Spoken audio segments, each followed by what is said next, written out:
than to be in debt like other farm owners."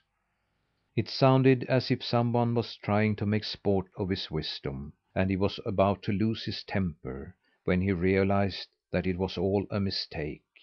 The wind was beginning to rage, and he had been standing there, getting so sleepy that he mistook the howling of the wind in the chimney for human speech.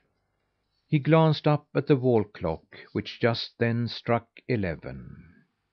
"It is time that you were in bed," he remarked to himself. Then he remembered that he had not yet gone the rounds of the farmyard, as it was his custom to do every night, to make sure that all doors were closed and all lights extinguished. This was something he had never neglected since he became master. He drew on his coat and went out in the storm. He found everything as it should be, save that the door to the empty hay shed had been blown open by the wind. He stepped inside for the key, locked the shed door, and put the key into his coat pocket.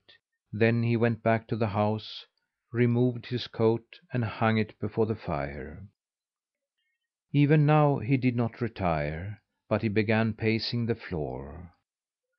The storm without, with its biting wind and snow blended rain, was terrible, and his old horse was standing in this storm without so much as a blanket to protect him.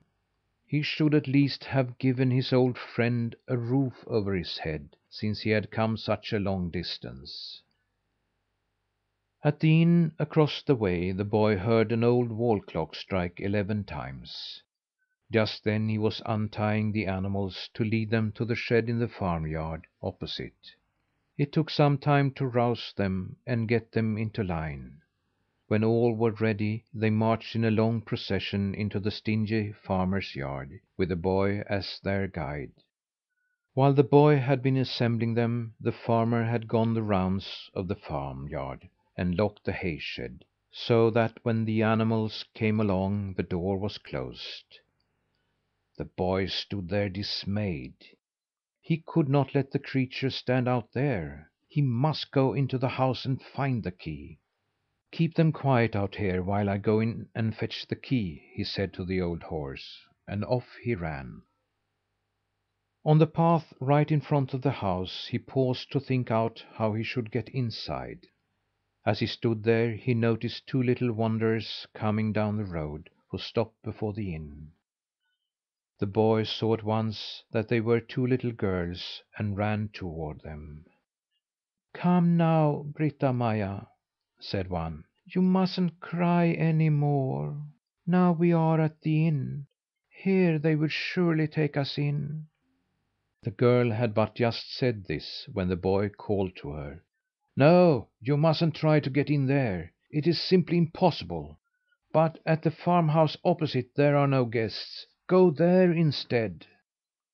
The little girls heard the words distinctly, though they could not see the one who had spoke to them. They did not wonder much at that, however, for the night was as black as pitch. The larger of the girls promptly answered: "We do not care to enter that place, because those who live there are stingy and cruel. It is their fault that we too must go out on the highways and beg." "That may be so," said the boy, "but all the same you should go there. You shall see that it will be well for you." "We can try, but it is doubtful that they will even let us enter," observed the two little girls as they walked up to the house and knocked. The master was standing by the fire, thinking of the horse, when he heard the knocking. He stepped to the door to see what was up, thinking all the while that he would not let himself be tempted into admitting any wayfarer. As he fumbled the lock, a gust of wind came along, wrenched the door from his hand, and swung it open. To close it, he had to step out on the porch, and when he stepped back into the house, the two little girls were standing within.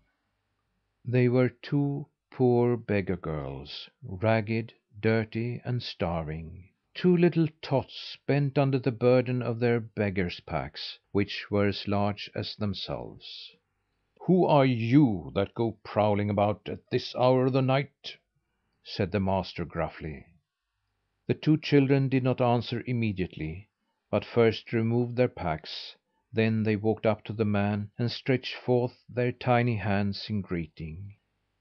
"We are Anna and Britta Maja from theÄnggärd," said the elder, "and we were going to ask for a night's lodging."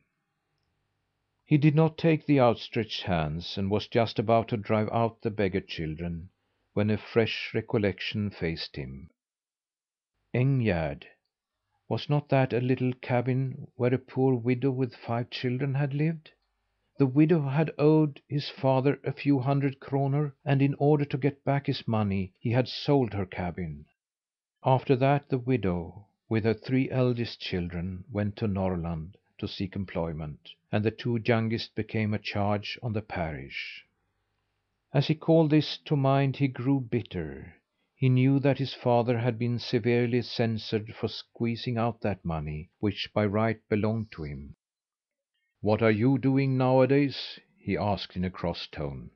"Didn't the Board of Charities take charge of you? Why do you roam around and beg?" "It is not our fault," replied the larger girl. "The people with whom we are living have sent us out to beg." "Well, your packs are filled," the farmer observed, "so you can't complain. Now you'd better take out some of the food you have with you and eat your fill, for here you'll get no food, as all the women folk are in bed. Later you may lie down in the corner by the hearth, so you won't have to freeze." He waved his hand as if to ward them off, and his eyes took on a hard look. He was thankful that he had had a father who had been careful of his property. Otherwise he might perhaps have been forced in childhood to run about and beg, as these children now did. No sooner had he thought this out to the end than the shrill, mocking voice he had heard once before that evening repeated it, word for word. He listened, and at once understood that it was nothing, only the wind roaring in the chimney. But the queer thing about it was, when the wind repeated his thoughts, they seemed so strangely stupid and hard and false. The children, meanwhile, had stretched themselves side by side on the floor. They were not quiet, but lay there muttering. "Do be still, won't you?" he growled, for he was in such an irritable mood that he could have beaten them. But the mumbling continued, and again he called for silence. "When mother went away," piped a clear little voice, "she made me promise that every night I would say my evening prayer. I must do this, and Britta Maja too. As soon as we have said 'God who cares for little children,' we'll be quiet." The master sat quite still while the little ones said their prayers. Then he rose and began pacing back and forth, wringing his hands all the while, as though he had met with some great sorrow. "The horse driven out and wrecked. These 2 children turned into road beggars. Both father's doings. Perhaps father did not do right after all." He sat down again and buried his head in his hands. Suddenly his lips began to quiver, and into his eyes came tears, which he hastily wiped away. Fresh tears came, and he was just as prompt to brush these away, but it was useless, for more followed. When his mother stepped into the room, he swung his chair quickly and turned his back to her. She must have noticed something unusual, for she stood quietly behind him a long while, as if waiting for him to speak. She realized how difficult it always is for men to talk of the things they feel most deeply. She must help him, of course. From her bedroom she had observed all that had taken place in the living room, so that she did not have to ask questions. She walked very softly over to the 2 sleeping children, lifted them and bore them to her own bed. Then she went back to her son. "Lars," she said, as if she did not see that he was weeping, "you had better let me keep these children." "What, mother?" he gasped, trying to speak.